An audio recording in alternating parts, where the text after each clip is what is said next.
Hi, everybody. Will here with another edition of the Interview Chair, brought to you by Dog News Magazine, America's weekly magazine devoted to the sport of purebred dogs. This week on the Interview Chair, we have Tom Coen. I've been trying hard to get Tom, finally got him, so sit back and relax. Taking off over the edge I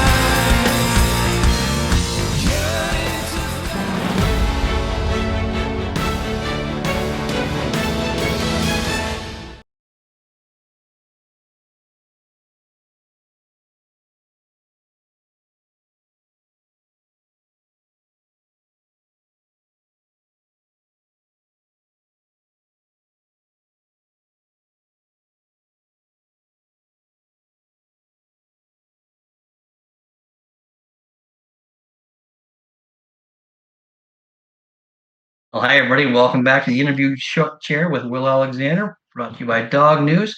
Today on the chair is Tom Coen. How are you, Tom?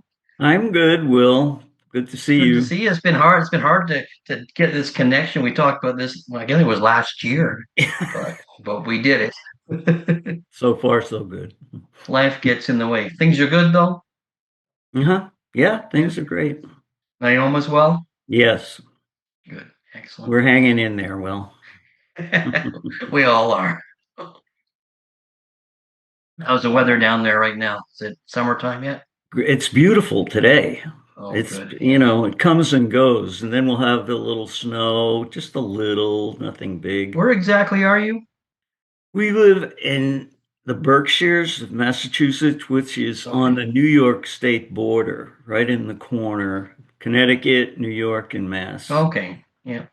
So you still get all four seasons then. Oh, yeah. So We have yeah. two ski resorts in our town, so. Good. Yeah, we've had so much rain lately. It's unbelievable, but it's starting to look hard now. So I was out this morning having tea outside, and it's really sunny and green, and A little green, yeah. We've had yeah, a lot of brown and gray for too many months. it's just amazing how fast. Like this time last week, the back was a patch of different colors. It's green today, so Yeah. it's nice to see. Anyway, let's get started. Okay. Tell me how you got started in this sport of dogs. Okay. Well, actually, first off, I'm not from a dog show family. Um, I didn't grow up around dogs. What I can remember is when I was like 3 or 4 years old, my next door neighbor had a Cocker Spaniel named Ginger. And I was like crazy for that dog and spent a lot of time with her.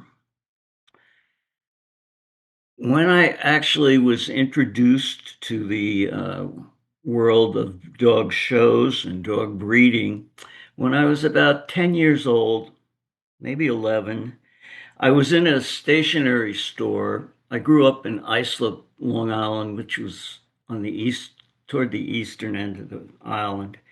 I went into the stationery store and there was a magazine, and I noticed it had a collie on the cover. The name of the magazine was Dog World. So I was very interested in collies because of Terhune's books and Yes, Lassie, of of course. course, like Yeah. everybody I else. think at But one point everybody likes yeah. collies.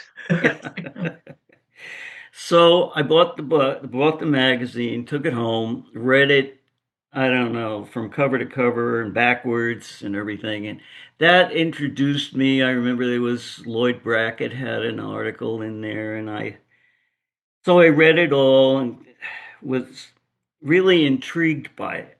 And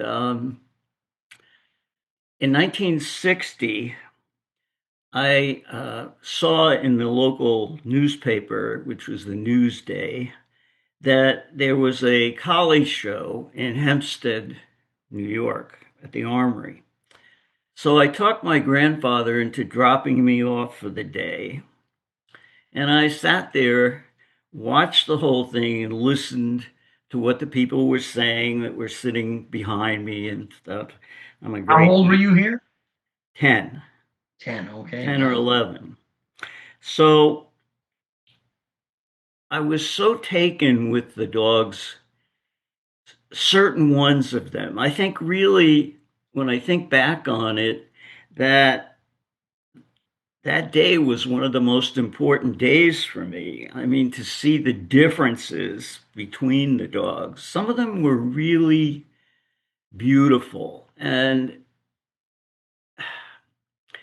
they had something about them, class, that they stood out to me. And I was really sold on the whole thing. And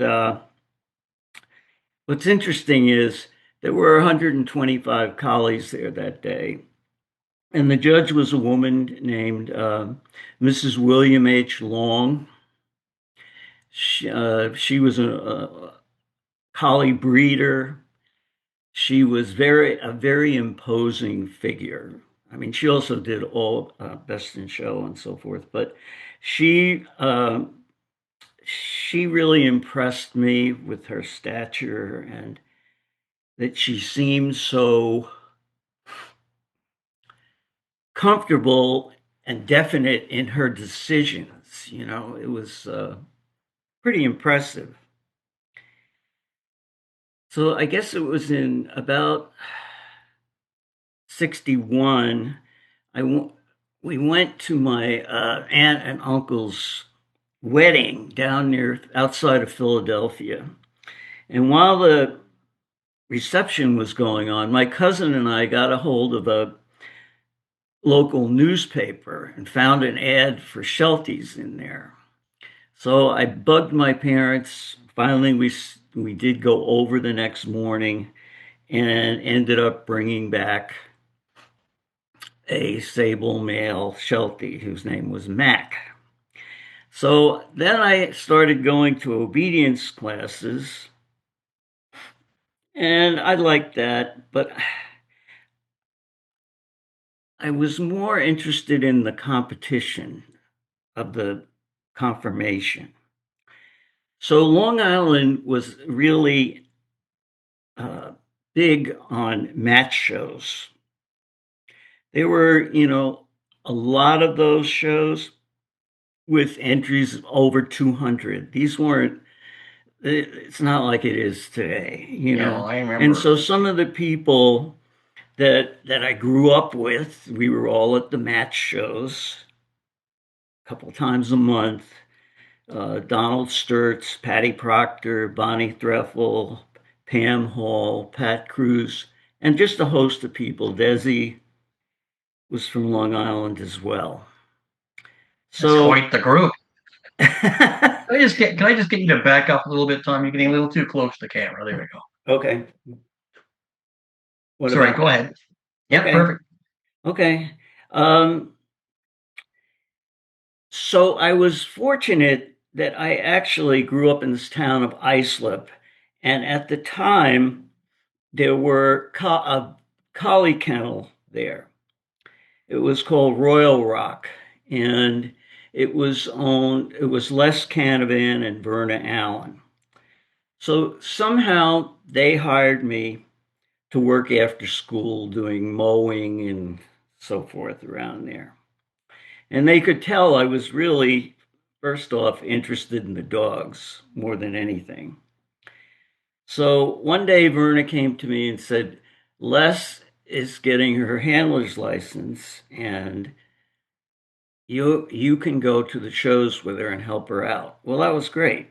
That was perfect. And she showed some really wonderful collies. The first Best in Show Smooth Collie, Black Hawk of Kasan, and champion Miranda Daily Double. So I got to hold these dogs and be around them, and it was great. I also traveled to the shows with the specialty shows and some of the Aubrey shows with Les. She was really my lifetime mentor. She was a judge, well respected breeder, uh,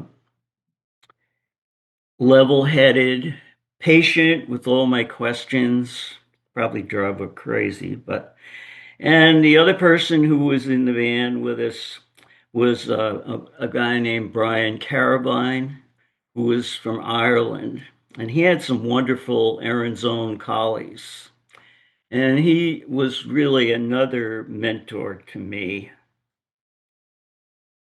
I think that when I say mentor, I don't mean they told me this is what you do or this is what you should think. It was just allowing me to be around them and ask questions. And I think, if I want to talk about mentoring, I also think that people need to enroll the mentor, that they just can't expect to have it spoon fed to them. That never works.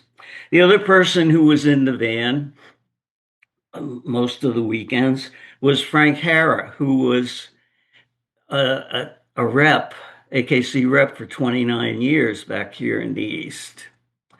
So there was a good group. I mean, the Collie Club of Long Island had 125 to 150 members. And when Les died in 2018, she was the last one. And the club, that was it on the club. So it's like, Happening that was more and bad. more. So I was fortunate because it was such a mecca of collie activities. The biggest, the most important, some of the most important kennels in the country were right on Long Island. And Edith Levine had Glen Niles collies there. And she uh, was a mentor to Barbara Miller, terrier breeder. Yeah. And there was Mrs. Long, who had Noranda collies, and she was she you'd learn by watching her, put it that way. Okay, and then I met some people named the Ackermans that were just starting with smooth collies. And at that point, there was like almost no activity in that variety. And the rough breeders at that time wouldn't allow the smooths to be bred to their dogs. And so they were really trying to break through with this, and they did. Finished. And so they had me, uh, allowed me to work with their puppies and then eventually show their dogs. And So maybe how old would you be at this time, Tom? uh, well, 12, maybe You've done a 14, lot in the last 2 years. That's good. 14. Yeah. And Did you so show that first Sheltie you bought? hmm? Did you end up showing that first Sheltie you bought? No, he was borderline size, so No, okay. which is always the thing about the Shelties. Yeah. You need Um, to back up again. I'm losing your face sometimes because you oh, lean okay, good. forward. Yeah. Yeah. How's that? That's good right there. Yeah. That's Okay, center. that's fine. So I showed the smooth collies for the Ackermans, and eventually they got to breed them to some of the top rough dogs there. Actually, Edith Levine was the first one that allowed them to use her dogs. And then in around that same time, I met, actually, I had some neighbors that had some long-haired dachshunds. And I started out going over there and like leash training them and, working with them. And then the next thing I started showing them for them, with them. We co-owned them. And in 1965, I got best brace in the Hound Group at Westminster under Kenneth Given, which at that time the brace competition was pretty intense, so That's that was a good incredible. start. Yeah. Then by So you're what, 14 or 15 now? 65, well, 68, I would have been 21 by then. Okay. So, So high teens then, late yeah, teens. Well, That's still incredible. Wow. I was in college then. I'll Okay. get to that part. That's a little different I'm story. just trying to keep it straight in my head of the time frame. Me too. I might be a little out of sync here, but so in 1968, we had a bitch. I was in college and I took the bus down to the city, and the Hotel Pennsylvania had the Dachshund National. And a bitch that we had that I showed from Bred By went winner's bitch and best of winners. Ramona Van Court was the judge for the bitches. And so the Dachshund people were real important to me because they would have these weekends of specialty shows, and they always included me and treated me so well. And some of the people that I considered mentors would be like Gordon Carville and Peggy Westfall, Dee Hutchinson, and Bobby Fowler. He was extremely kind to me when I started handling. I pretty much specialized in collies and shelties. And that's a whole different world, Sure. with 100 and some odd specialties a year.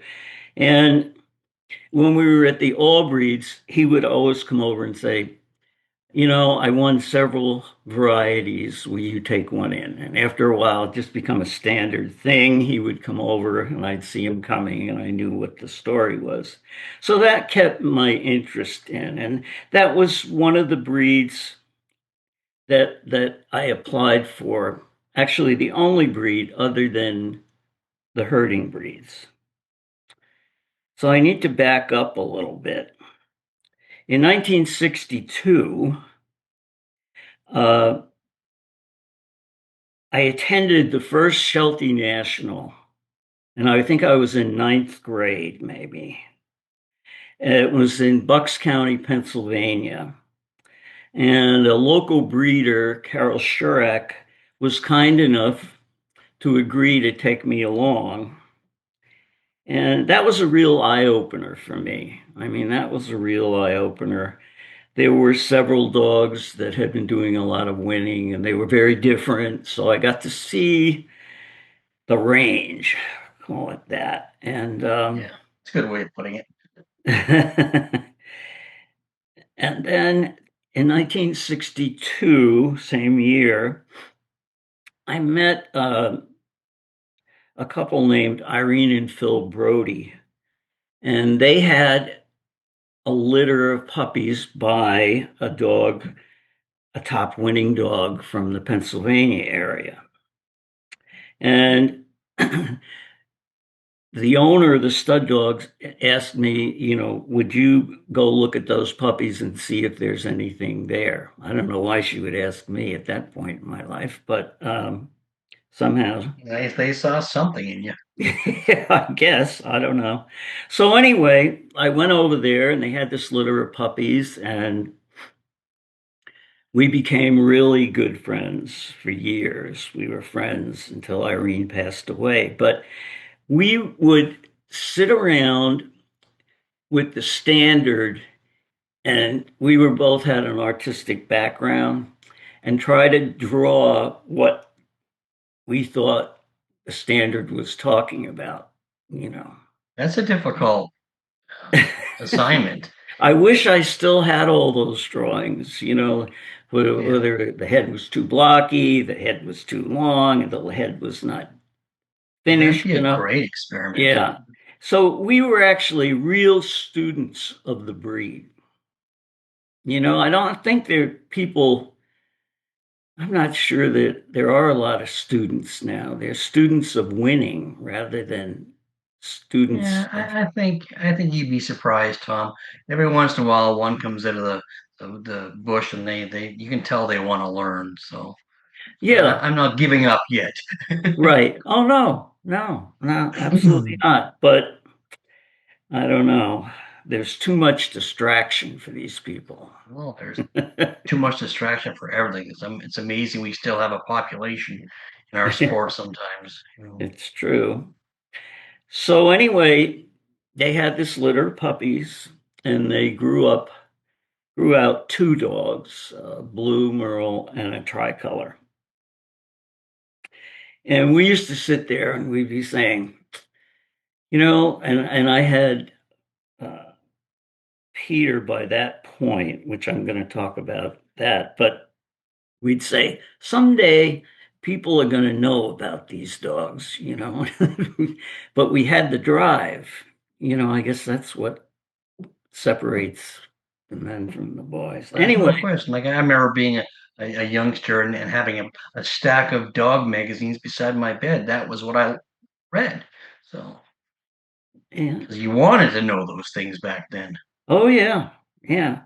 So actually, now, today, every Sheltie in North America traces to those two dogs, which is pretty amazing stuff. That is. Yeah. Peter was was the top sire in the breed, and What was Peter's full name? champion Haussler's Peter Pumpkin. Okay. So he sired 160 champions. And Irene's dog, who was named champion Philadelphia Presumptive, sired the second top producing Sheltie in breed history, champion Bankery Highborn. Okay. Anyway,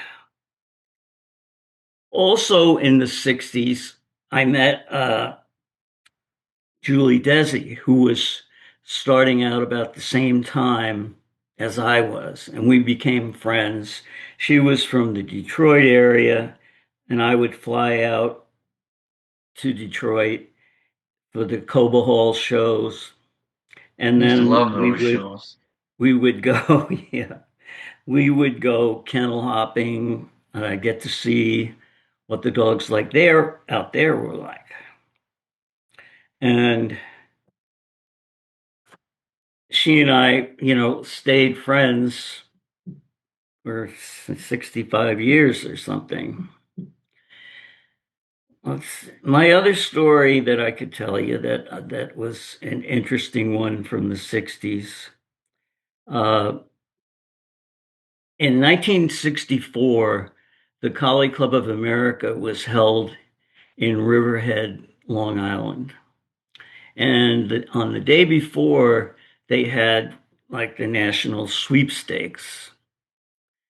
So my mentor, Brian Carabine, who had some influential stud dogs, told me there were some people who lived in the next town that had a litter by his dogs.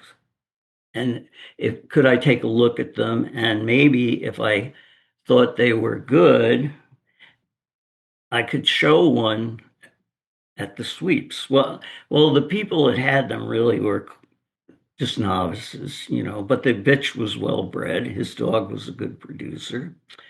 So anyway, I told them after they grew him on a little bit, I said, I don't think you need to keep the dog, but I'd like to try with the bitch. So I cut school, and it was on a Friday. I cut school. I went there, and I was, outside the building, and I looked and I thought, oh, I don't know that I should really be going in here. When I looked around and saw all the dogs. Meanwhile, I had like a Windex bottle with water in it and a brush, maybe a little cornstarch. So I went in, and the judge was a man named Orrin Kem. And Orrin Kem was one of the people who wrote for the Dog News magazine, the old Dog News magazine. There were a couple of collie columns in there. And he was a fantastic writer, I thought, and really smart breeder from Indiana. And so he was judging, and I thought, this is really too confronting for me because this guy was like my mentor from afar. So I went in, showed the bitch. The classes were huge. There were 100 there. And all these people that I had read about or seen in magazines, were there.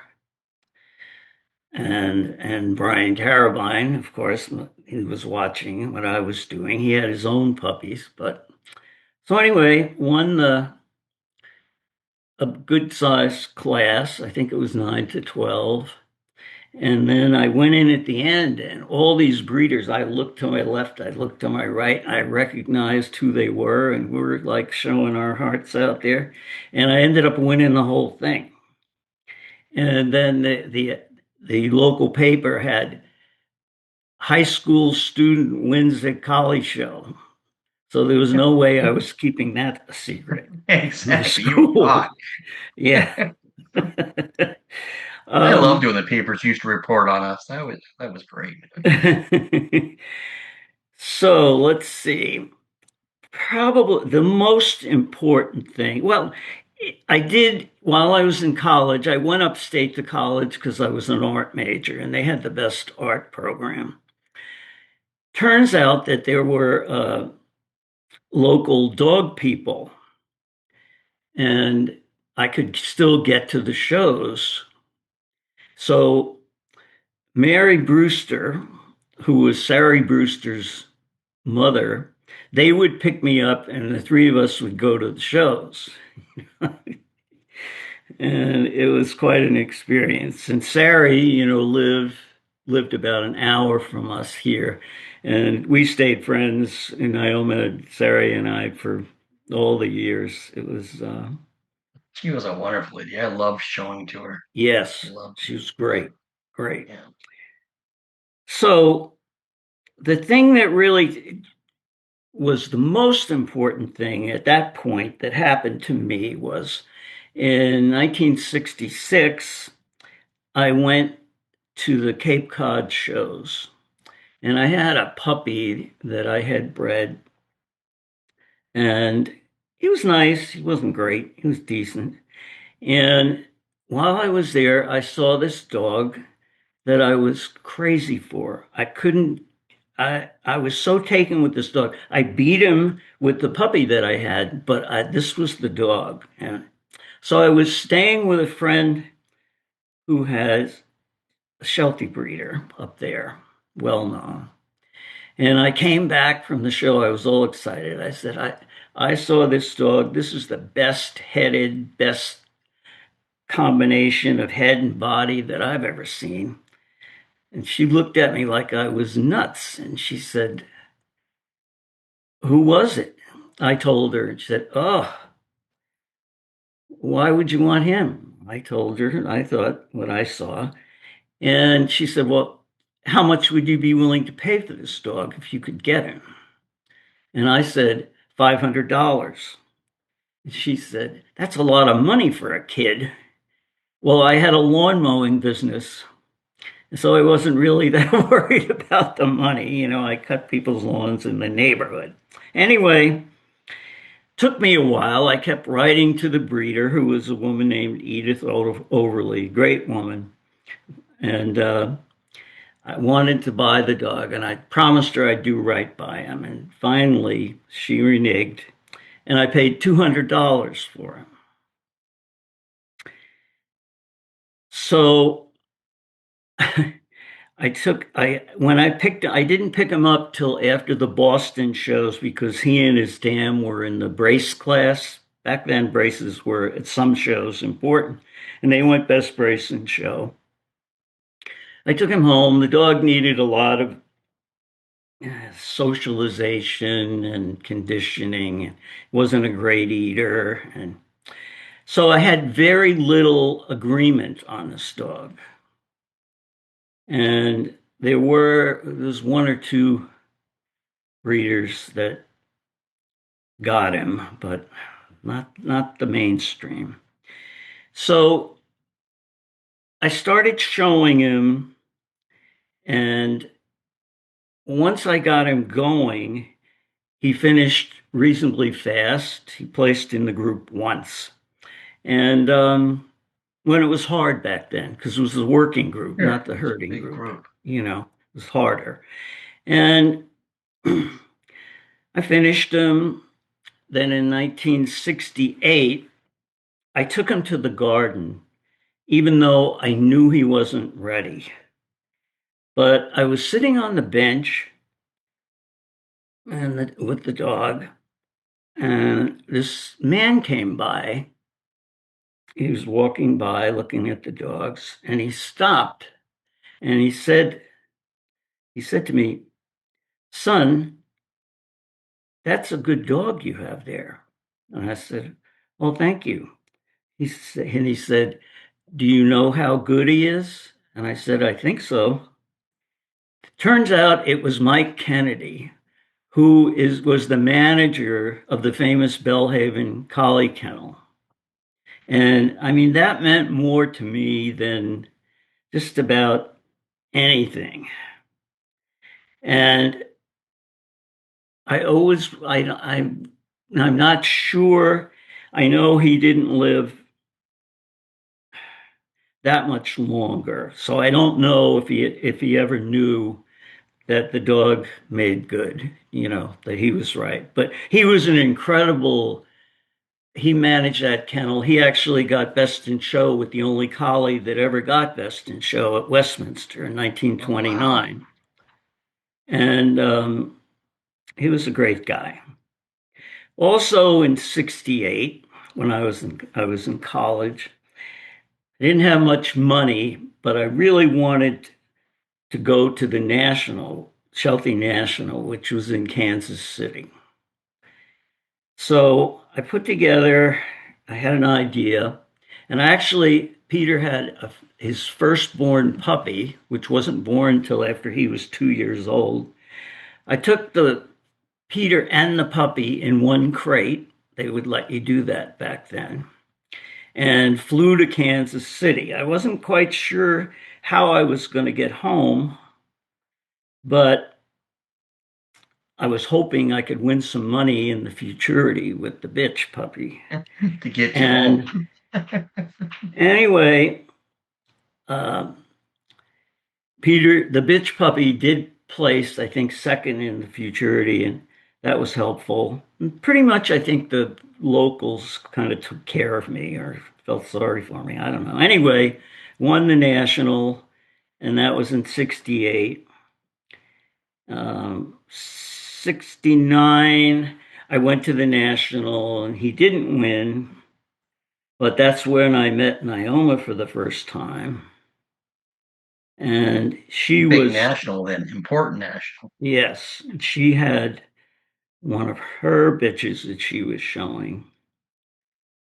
She did win the breed at the national in 75 and 77 with two that she was showing. Um, let's see. Oh, and then in 74, I took Peter back to the national. By then, he was 8 or 9, and he won the breed again. And a son was winner's dog, and a daughter was winner's bitch. By then, he was really cranking them out. Never, So, never bred the dog artificially, no AIs. I sat on the floor and held these bitches when they were tied. But I learned a lot from that people now don't have the opportunity to experience. Some of the bitches were, I got to sit there and touch their heads and look in their mouths and look in their faces. And some of them I did end up incorporating into the program later because of what I learned then.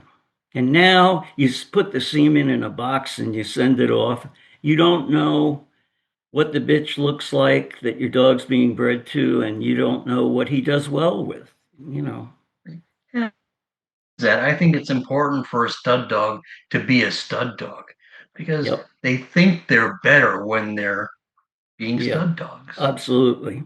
And you see the Absolutely. difference in them when it's like when you bring dogs in the center of the ring. I forget who wrote an article about it, but it was sparring terriers. in the AI era. It has Yeah, changed because they weren't out there showing off for the girls anymore because it didn't matter. right. So, it makes a huge difference. I think it does for a show dog anyway. Yeah, yeah. So I would take the dog. It didn't matter if I went to California or wherever with him. And then, I would breed the bitches, sit in the X pen, maybe have a beer with the breeder. And, we talk about what the litter could be like, hopefully. And, it was a different time. It was a different time. Right. So let's see. In 1970, after I graduated from college, I received my handler's license. And the first show that I went to as a handler was an all breed show. The first all breed I went to was the Western Pennsylvania Kennel Association. It was a big show out in Pittsburgh area. And I was showing a special that it was a young dog, about 3 years old, I guess. Nice dog, really nice dog. And they had a specialty the night before, and he won the specialty. And then I took the dog to the All Breed show the next day, and there were 2,600 dogs there. It was a it was a big show. Yeah. And so I went in, and I ended up winning the working group with the dog. And as I found out recently, someone told me on Facebook about this, and I didn't know that. The other five groups, there were six groups at that time. The other five groups were won by the Forsyths. So it was me and the five Forsyth dogs, and I got best in show. I That's mean, incredible. I have a story about that. It was when Allison and I were showing dogs. We won all six groups, and then Peter up here with Lariat won the herding group with his Sheltie, and he beat us for best in show. yep. What are the chances? So, I don't know, but yeah, that was exciting.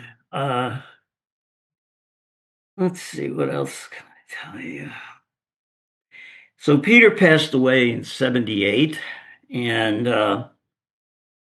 along the way in the past 10 years or so, I 12 years, I had done some other types of breedings where I had to bring in some other dogs. When I started out, I was this kid that was, I guess, fearless or stupid, but I did Comes in father handy, daughter. trust me. Huh? Comes in handy. Yeah, it does. But Opens I a lot did of father doors. to daughter for three generations, and the good things got better and the bad things were still there, the things I wanted to improve on. So I had seen a few dogs that I liked, a few young dogs and it turned out they were sired by a dog named Bankery Reflection. Now, the Bankery people were our biggest competitors at the time, but they were also uh, friends, which is rare. But Yeah. because they were, she actually, Donna Harden, was so involved and excited about the breeding. I mean, they had a huge kennel and they made a huge difference to the type and the breed. In some ways, good, in some ways. But eventually, we started breeding the dogs back and forth, and that worked out really well. But some of the ones that I saw, dogs that I liked, were out of Peter daughters, but they were by this reflection dog. So we leased the dog, Naima and I leased the dog and then the first litter we had by him, we had sold a bitch to Jane Hammett. Jane was from on Survivor, for those of you who remember Miss Jane. I know the story. Yeah, it's a great story. Anyway, with Jane, we sold her. We had this bitch with her, we Coen, and we said to her, she said, "Well, who are you going to breed her to?" Because we had the choice of the stud, and we said, "Oh, Bankery Reflection." Jane said, "Who? I don't know that dog. I don't know." So we said, "Yeah, that's who she's getting bred to that dog." So we did the breeding, and then the litter came. Jane took a blue male and a sable merle bitch, and we took the tricolor dog. Well, we took the three of them to the national. This is the first litter by this dog that we had. And Jane's blue dog went winner's dog. Her bitch went reserve bitch at the national. I mean, there are hundreds of them there. The tricolor male won the two companion specialties. So they pretty much, yeah, it was pretty impressive. So we ended up buying the dog. Best thing we ever did, or one of the better things. And when he came to us, he had three champions. And when we used him as a compliment for what we had, he ended up with like 46 and 46 with some really top ones that continued on to, he became a real foundation sire in a lot of ways. Okay, let's see. So we were really busy with the handling and the breeding for the 80s and the 90s. We'd start the year. The way it worked is you loaded the van right after New Year's, and drove to Florida and went on the circuit where you moved every day. And we started out the first Yes. day with we all ended up at the Holiday Inn in Jacksonville, where there was a collie specialty. And we were also happy just to be outside, to be able to groom the dogs in the parking lot and see what everybody else had and how this circuit might shake out. Um, let's see. In 19, oh, one of the most memorable nationals that we ever had. Well, one of them. They're all memorable if you win them. Not so memorable if you don't. But in 1993, there was the national was held in Virginia Beach, and it was the largest national that's ever been held. There were over 1,000 entries, and so one of the classes that we always liked to show in was a stud dog class. Peter won it, I don't know how many times, and his son, one of his sons won it a couple of times. Anyway, in 1993, there were 34 stud dogs entered. And if you put a few get with them, that's a full ring. That's a big ring. Yeah. Yeah. So there were a few other stud dogs besides ours. We had a dog named Grand Prix, who was always one of my favorites, and especially as a producer. But there were other dogs, like there always are, that have a following, and you don't know how it's going to go and where the judge is at. But anyway, high pressure. We were very competitive. And so Julie was helping us, and it was the three of us. And we put the dogs up on the table and we're ready to go.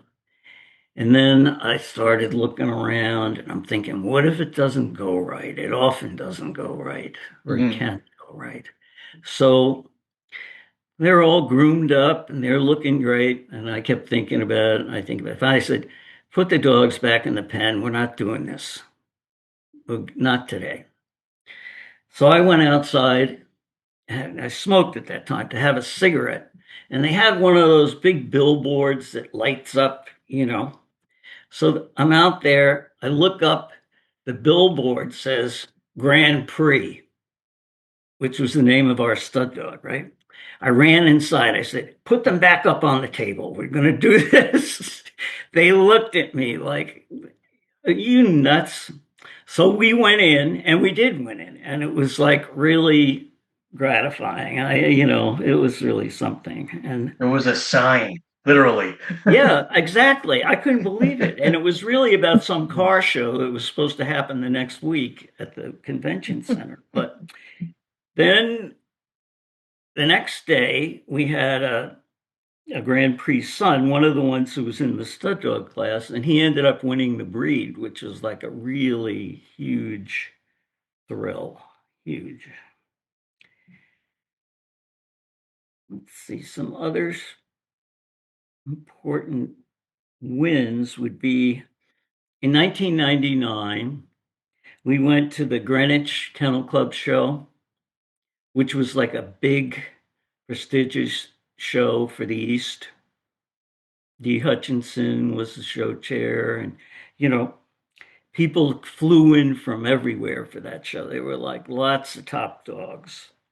This was in 1999. So Michael Scott, who was a friend of mine for many years, he had a top winning corgi that was really doing well. And we had a Sheltie that was also doing very well. So those two were really winning groups and best in shows. And we kind of tried to avoid one another because it just made sense. Sure.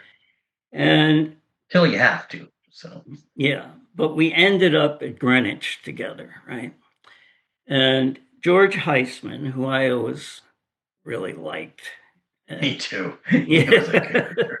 And so he was doing the group and end up that the Sheltie won the group and the Corgi was second that day. A lot of times at the Garden, then it was just reversed that year. But anyway, so win the group, and Animal Planet was there interviewing us. The guy was very serious and stuff. And he said, well, how do you feel about this upset? And George looked at me and he said, I'm not upset. Are you, Tom? And the two of us cracked up. Of course he did. Typical George, Yeah. So then we went in for Best in Show, and everybody was there, all the top winning dogs. And a woman from California was judging, Mrs. Olmos Olivier. Oh, Anyway, yeah. Anyway, and the side story on that was the show was like so hot. It was unbelievable. So I had on a polo shirt. I mean, I was not going to wear a jacket and run around like a fool, even though it was Greenwich.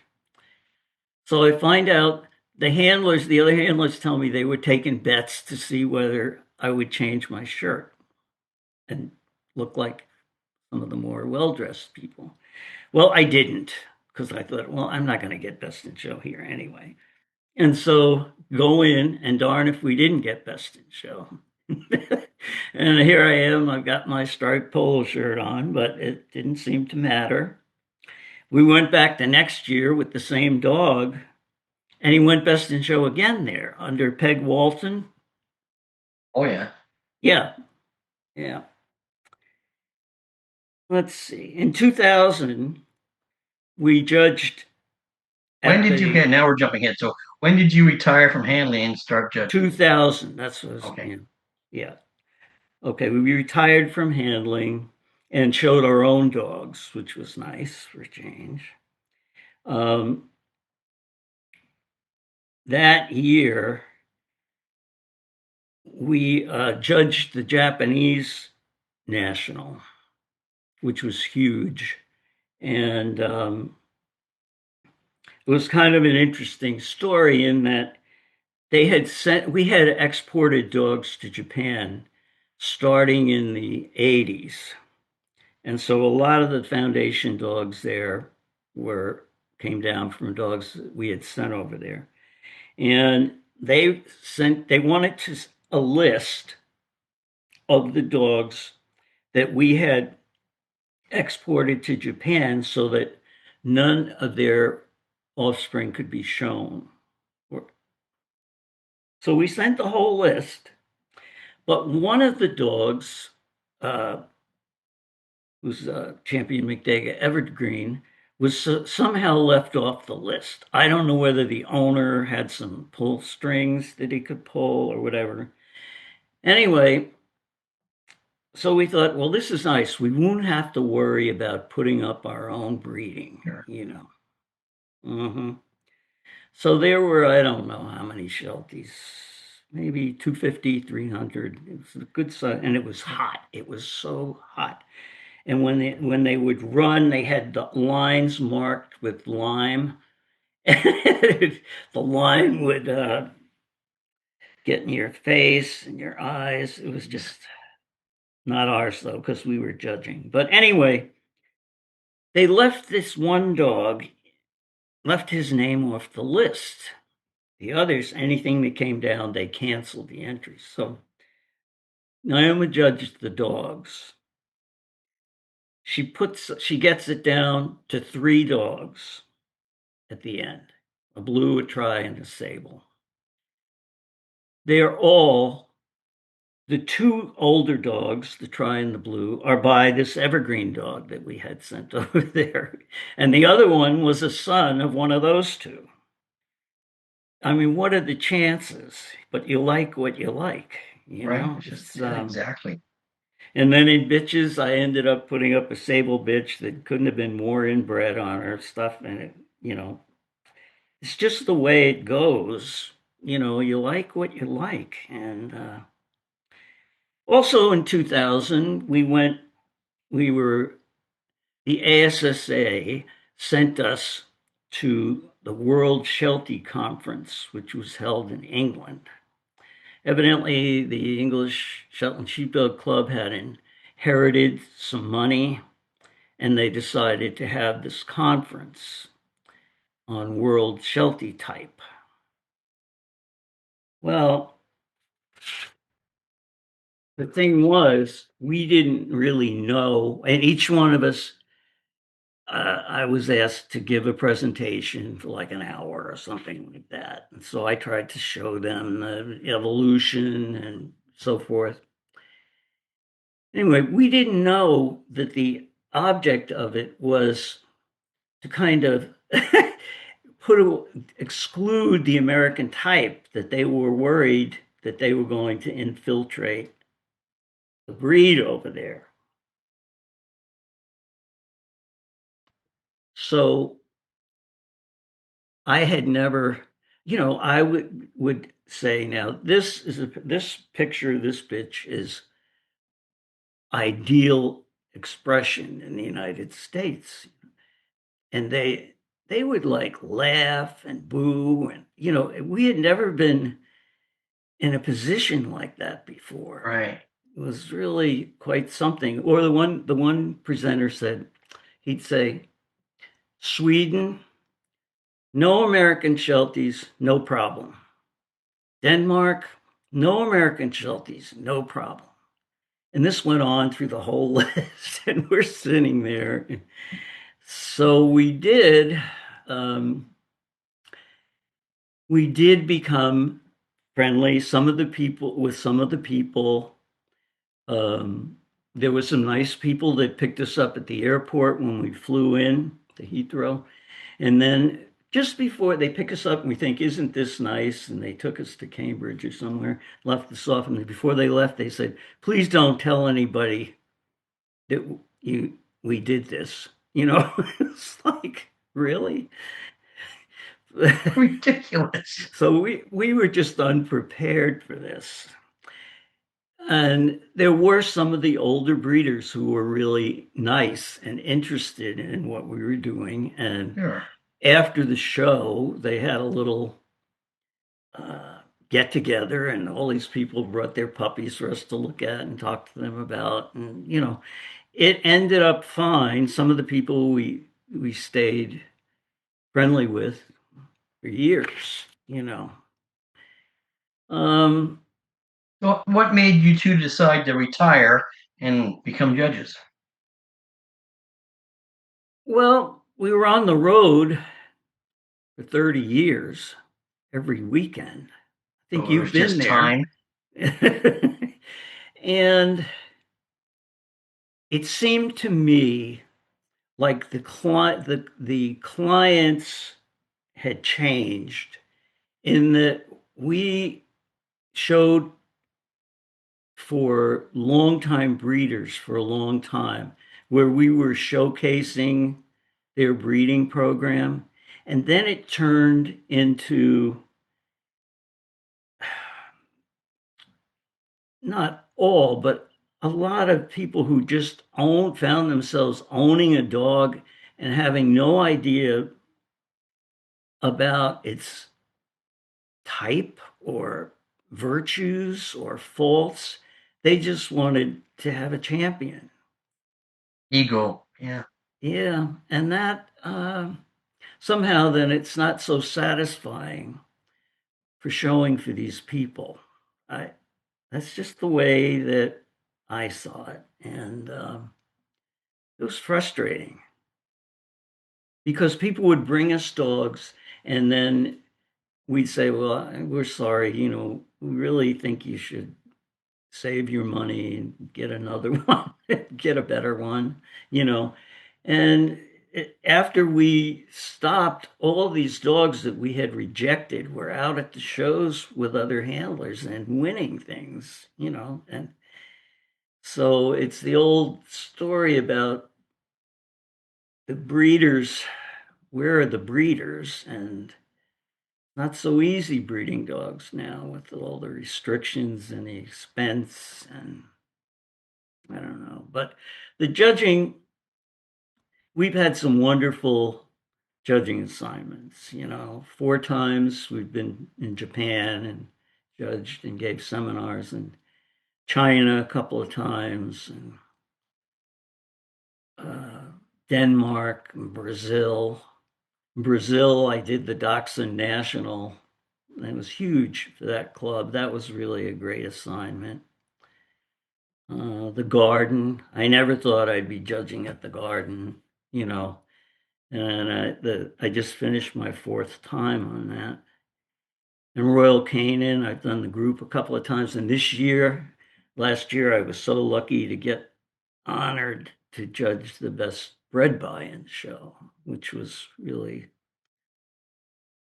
super assignment. And I judged. I didn't go for other groups.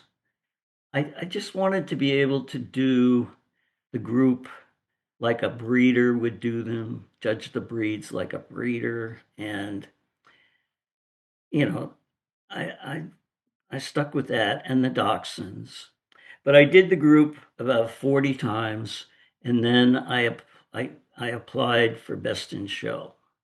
I see everybody judges the group once or twice and then applies for best in show. I didn't want to do it that way.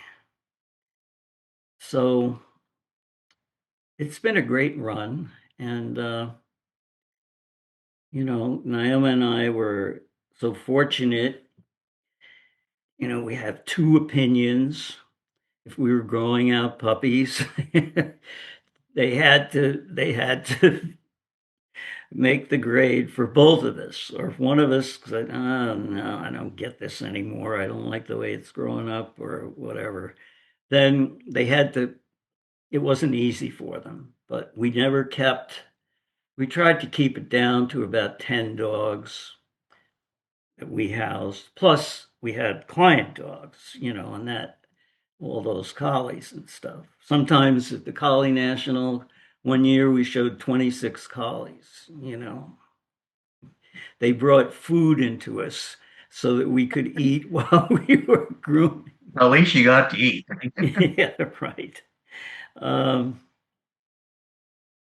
so yeah, I think having fewer dogs forces you to make some decisions that maybe you wouldn't make. I see people sometimes keep this dog for this reason and this dog for that reason, and the next thing they end up with just a bunch of dogs. So, You have any advice you'd give someone that well, let's you have many hats. So advice for a judge, someone who wants to judge. If they came up to you and said, "Tom, I want to start judging," what advice would you give them?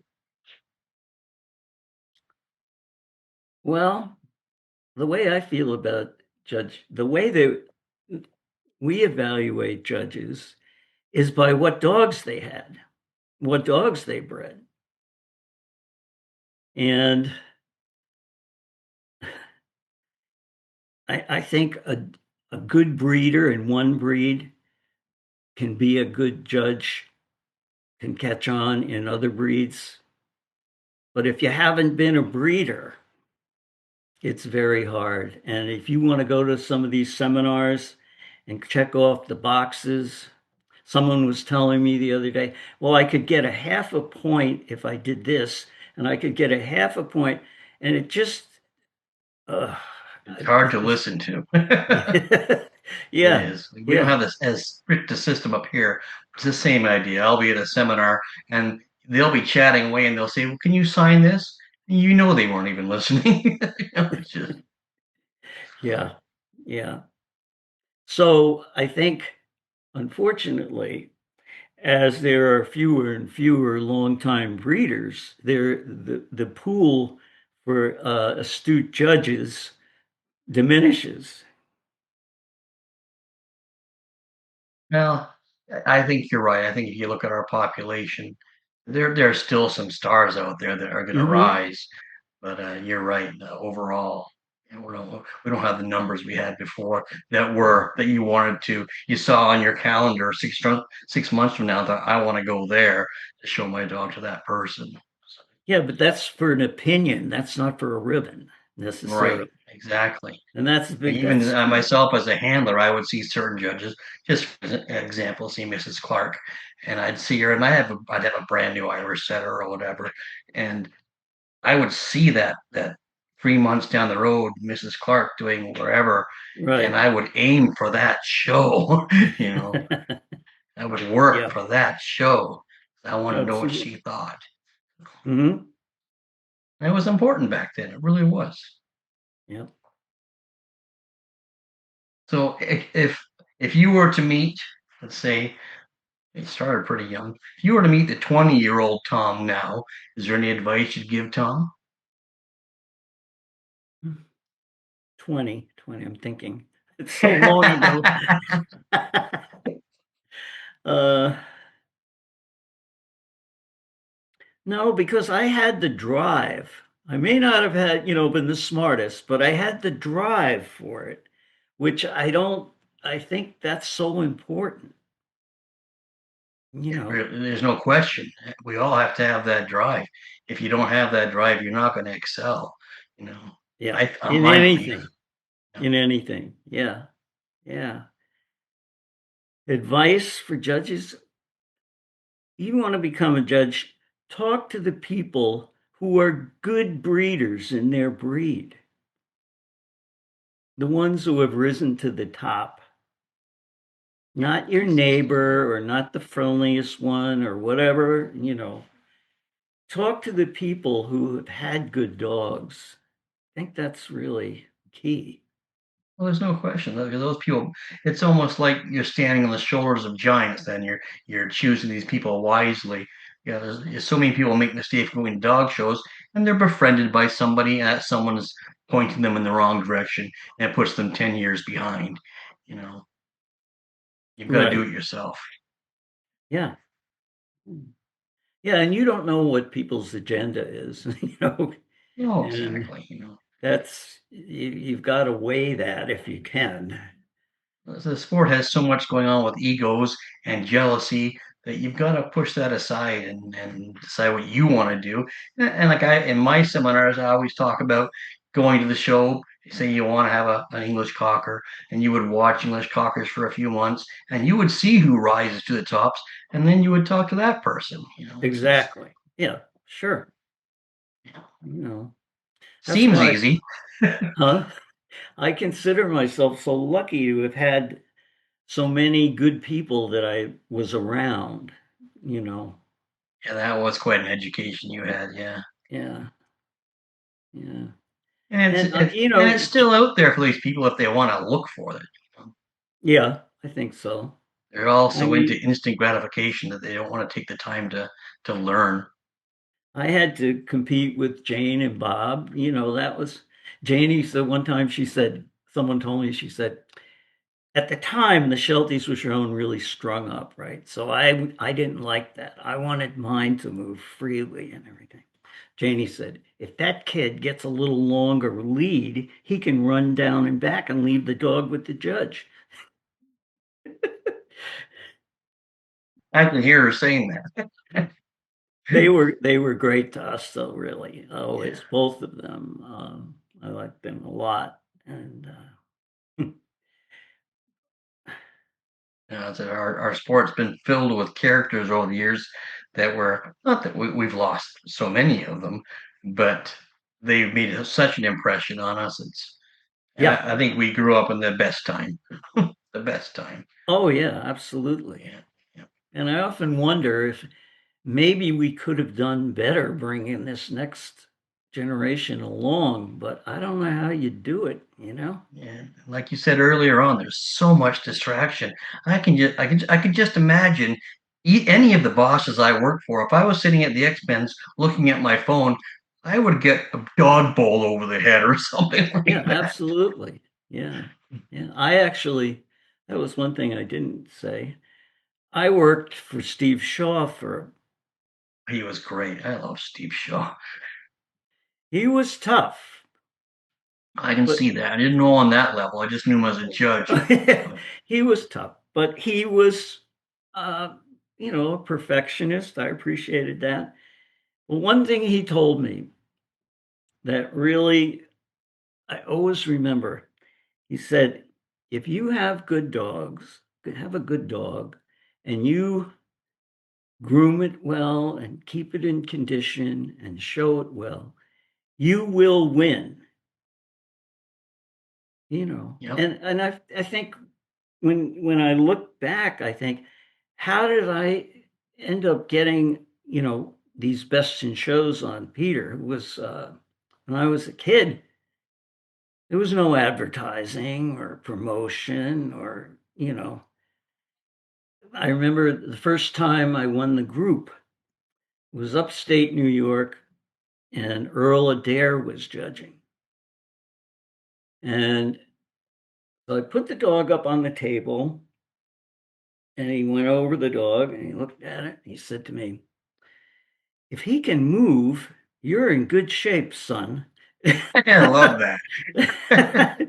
And he could move. That dog really had beautiful timing, and he was a really such a balanced, beautiful mover. And he gave me group. I couldn't believe it, And then after that, it got a little easier. First best in show with him was under Joe Fagel at uh, Joe Worcester. Fagel. Yeah, Oh, I I, love Joe yeah, Fagel. he was great. Yeah. And then under what was it? Glenn Summers. Oh, another great one. Yep, Yeah. yep. Yeah. And then I always wanted to win. This is way back though. I always wanted to win the breed at the garden. So when the dog was like 9 years old, 10, I think. I think he was 10. I took him to the garden and Virginia Hampton was judging. And he won the breed, which was like really nice. And then nothing in the group, but a lot of people saw the dog and couldn't believe. So like two weeks later or something, I went to Providence and he went best in show and he was like 10 and a half, at that point still. But that was very exciting. I love those judges' names. I love hearing them. It's true. It's true. Yep. You think of the people that you showed under that were Peggy Adamson and Stell Cohen Yeah. and But Joe Fagel, he was Lee. so good to young people, you know. Yes. He Yeah, was they so were. good to young people. He always Yep. had a comment. Always told you a story. He always had something for you that I still remember to this day, you know. Yep. He was, Absolutely. I enjoyed him. Oh, so I don't want to take any more of your time, Tom, but any other, what's next? You guys have done so much. What's next?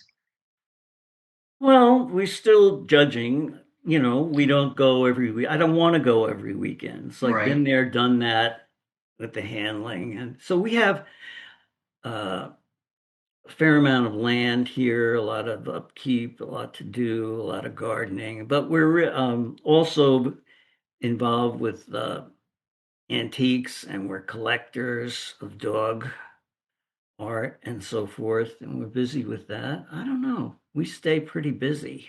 Um, Yeah, sounds like it. Sounds like it. Well, I'm glad you. I took a lot, but I'm glad you gave me this time. So 'cause I wanted everybody well, to hear from you. thanks for asking. We'll see you somewhere soon. All right, Tom. Thanks. Okay, I really appreciate it. It was a great interview, and we'll see you somewhere down the road. for sure. Take care, Will. Right. Thanks, Tom. It was well worth the wait. Again, I hope you enjoy the interview chair brought to you by Dog News Magazine, America's weekly magazine devoted to the sport of purebred dogs. And don't forget about our podcasts and Coach's Corner, and I'll see you somewhere down the road.